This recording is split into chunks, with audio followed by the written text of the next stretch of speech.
আসসালামু আলাইকুম। শখের পাখির আরেকটি নতুন ভিডিওতে আপনাদের সবাইকে স্বাগতম। আশা করি সবাই অনেক অনেক ভালো আছেন। আজকের ভিডিওতে আমরা আলোচনা করব পাখির হাড়িতে বা বক্সে কি দিতে হবে।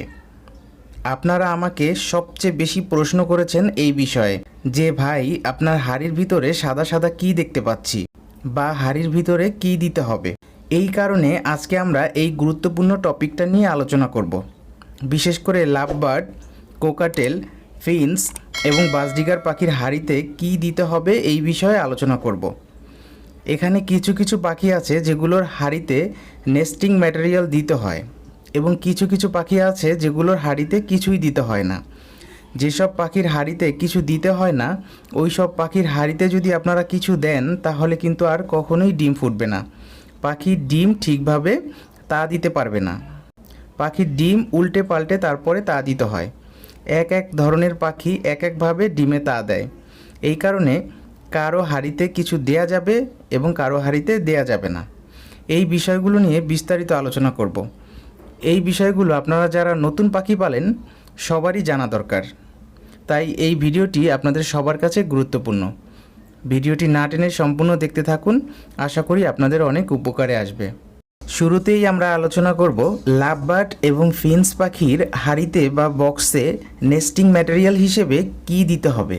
আপনারা হয়তোবা অনেকেই জানেন লাভবার্ড এবং ফিন্স পাখির নেস্টিং ম্যাটেরিয়ালের প্রয়োজন হয়। আপনারা চাইলে অনেক কিছু দিয়ে নেস্টিং ম্যাটেরিয়াল তৈরি করতে পারবেন।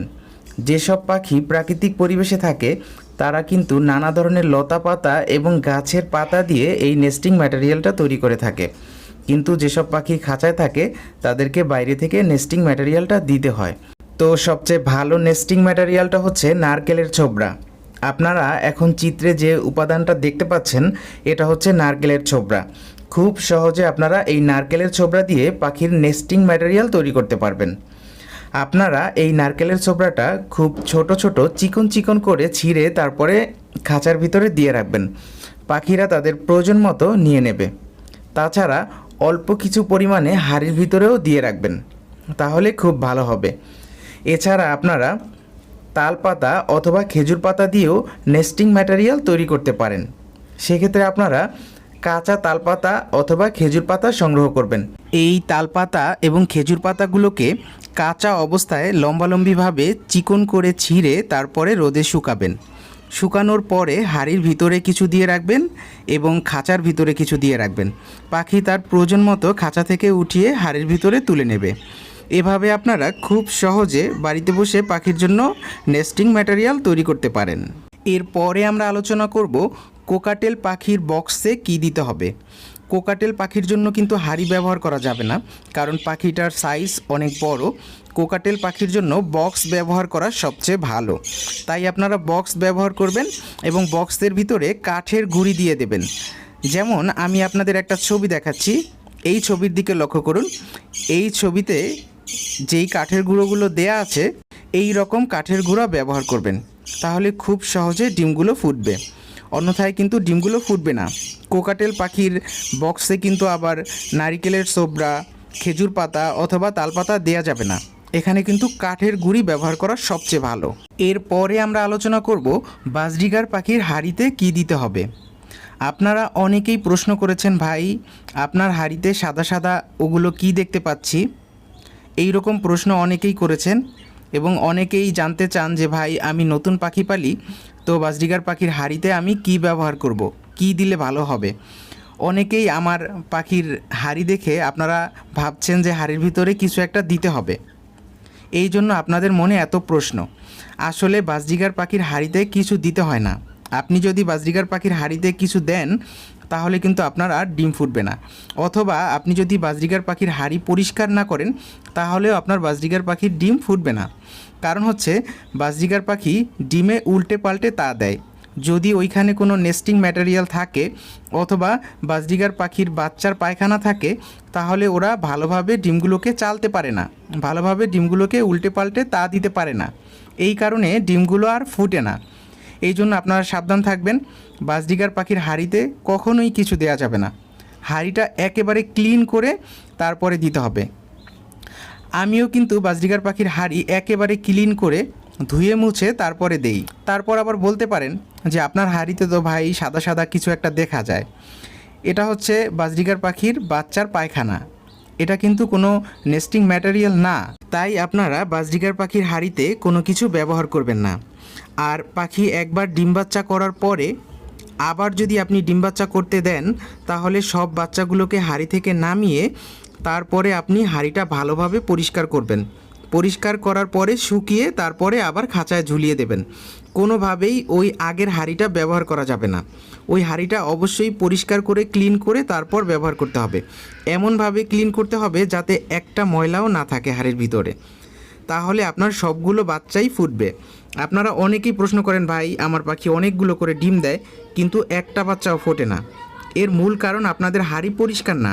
হাঁড়ি একেবারে পরিষ্কার রাখতে হবে, একেবারে শুকনা রাখতে হবে, তাহলে সবগুলো বাচ্চা ফুটবে। আমার হাঁড়িতে পাখিগুলো যে ডিম দেয় সবগুলো ডিমই ফুটে, দুই একটা ডিম ফুটে না, এটা স্বাভাবিক। তাছাড়া সবগুলো ডিমই ফুটে। আপনারা এই পদ্ধতিটা অবলম্বন করবেন। বাচ্চা ফোটার পরে তাদেরও কিছু যত্ন নিতে হবে। তাদের যত্ন হচ্ছে সবগুলো ডিম ফোটার পরে আপনি হাঁড়ি পরিষ্কার করে দেবেন। অন্তত সপ্তাহে একদিন হাঁড়ি পরিষ্কার করে দেবেন। আর যদি আপনার পাখির হাঁড়ি ভেজা থাকে তাহলে কিন্তু নিয়মিত পরিষ্কার করতে হবে। হাঁড়ি যাতে ভেজা না থাকে এই জন্যও কিছু টেকনিক আছে। যেমন বাজরিগার পাখির হাঁড়িতে যখন ছোট ছোট বাচ্চা থাকবে তখন কখনোই পাখিকে এগ ফুড বা সফট ফুড খেতে দেওয়া যাবে না। পাখিকে যে সিড মিক্সটা দিতেছিলেন ভালো মানের ওই সিড মিক্সটাই ব্যবহার করবেন, তাহলে দেখবেন আপনার পাখির হাঁড়ি আর কখনোই ভেজবে না। বাচ্চা যখন একটু বড় হবে তখন সফট ফুডটা ব্যবহার করতে পারেন, কিন্তু এগ ফুডটা কখনোই ব্যবহার করবেন না। কোনো শাকসবজিও খেতে দেবেন না। এইগুলো যদি খেতে দেন তাহলে আপনার পাখির হাঁড়ি অবশ্যই ভিজে যাবে আর আপনার বাচ্চাগুলোও নষ্ট হবে। বেশি আদর করতে গেলে এই সমস্যাগুলো হয়। এখন আবার বলতে পারেন, ভাই তাহলে আমি আমার পাখিকে কি এগ ফুড খাওয়াবো না, শাকসবজি দেবো না? আপনারাই তো বলেন এগ ফুড দিতে, শাকসবজি দিতে। হ্যাঁ, অবশ্যই দিবেন। যখন এই বাচ্চাগুলো বড় হয়ে যাবে তখন থেকে আবার ডিম ফোটার আগ পর্যন্ত এগ ফুড, সফট ফুড, শাকসবজি সব কিছুই দেবেন।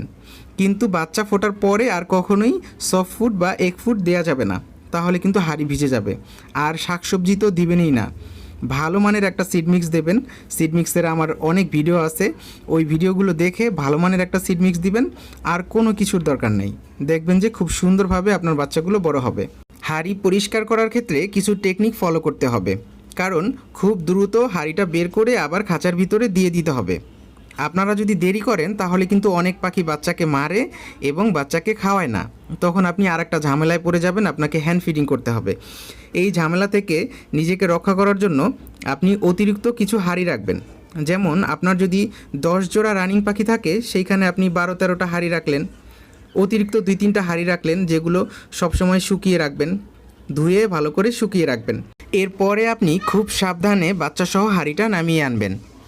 এক্ষেত্রে আর একটা ব্যাপার লক্ষ্য করবেন, মা পাখিটা কিন্তু কখনোই হাঁড়ি থেকে বের হতে চাইবে না। এক্ষেত্রে আপনারা একটা লাঠি দিয়ে সাবধানে তাকে বের করে নেবেন। হাত দিয়ে বের করলে কিন্তু কামড় দিতে পারে, এই জন্য একটা লাঠি বা কলম ব্যবহার করে তারপর ওকে বের করে নেবেন। তারপর হাঁড়িটা বাইরে বের করে আনবেন। বাইরে বের করে আনার পরে খুব দ্রুত বাচ্চাগুলো বের করে আপনি যে হাঁড়িগুলো শুকিয়ে রেখেছিলেন আগে, ওই হাঁড়ির ভিতরে দিয়ে বাচ্চাগুলো খাঁচায় দিয়ে দেবেন। এতে আপনার 1 থেকে 2 মিনিট সময় লাগবে। আপনার পাখি গ্যারান্টি যে আপনার পাখি বাচ্চাকে মারবে না অথবা ভালোভাবে খাওয়াবে, কোনো সমস্যা হবে না। আর আপনি যদি দেরি করেন তাহলে কিন্তু সমস্যা হওয়ার চান্স থাকে, কারণ অনেক পাখি থাকে খারাপ, এগুলো বাচ্চাকে মারে অথবা খাওয়ায় না। একটু সমস্যা হলেই দেখা যায় পুরুষ পাখিটা বাচ্চাকে মারে, কারণ সে চায় আবার মিটিং করতে, এই কারণে সে আর বাচ্চাকে দেখতে পারে না। এরপরে আপনারা অনেকেই প্রশ্ন করেন যে ভাই আমার পাখি 6টা-7টা করে ডিম দেয় কিন্তু একটা ডিমও ফোটে না। এরও একটা সমাধান আছে। আপনি যেই ডিমগুলো ফুটছে না ওগুলো হাঁড়ি থেকে বের করে আনবেন। অবশ্যই 20-25 দিন হয়ে গেলে তারপরে বের করে আনবেন। বের করে আনার পরে মোবাইলের ফ্ল্যাশ লাইটের উপরে ধরবেন। ধরার পরে যদি দেখেন একেবারে সাদা, ডিমটা সব কিছু দেখা যায় যে ডিমের ভিতরে কিছুই নাই, শুধু পানি জাতীয় একটা পদার্থ আছে, তাহলে বুঝবেন যে আপনার পাখির মিটিং সফল হয় না, ডিমগুলো জমে না। আর যদি দেখেন যে ওইটার ভিতরে কিছু একটা দেখা যায়, কালো কালো কোনো পদার্থ আছে, অথবা ভেঙে দেখবেন যে বাচ্চা হয়েছিল কিন্তু মারা গেছে, সেক্ষেত্রে পাখি ঠিকভাবে তা দেয়নি, এই কারণে ডিমগুলো ফুটেনি। আর যদি একেবারে সাদা সাদা থাকে, ভিতরে কিছুই না থাকে, তাহলে ভাববেন আপনার পাখির মিটিং সফল হয় না অথবা মেল ফিমেল ঠিক নেই। সেক্ষেত্রে আপনারা জোড়াটা চেঞ্জ করে দিতে পারেন। আর যদি ভিতরে বাচ্চা মারা যায়, সেক্ষেত্রে আপনারা পাখিকে রেস্ট দিয়ে আবার জোড়া দিতে পারেন, কারণ পাখির শরীর দুর্বল থাকার কারণে ওরা ডিমে ঠিকভাবে তা দেয় না। এই কারণে ডিমগুলোর ভিতরে বাচ্চা মারা যায়। আশা করি এই ব্যাপারগুলো আপনারা বুঝতে পেরেছেন। এরপরও যদি কোনো বিষয় জানার থাকে, অবশ্যই আমার কমেন্ট বক্সে কমেন্ট করবেন, আর আমি অবশ্যই আপনাদের কমেন্টের উত্তর দেওয়ার চেষ্টা করব। আজকে আর ভিডিও দীর্ঘায়িত করব না, অন্য আরেকদিন আবার দেখা হবে অন্য কোনো ভিডিওতে। সবাই ভালো থাকবেন, সুস্থ থাকবেন। আসসালামু আলাইকুম।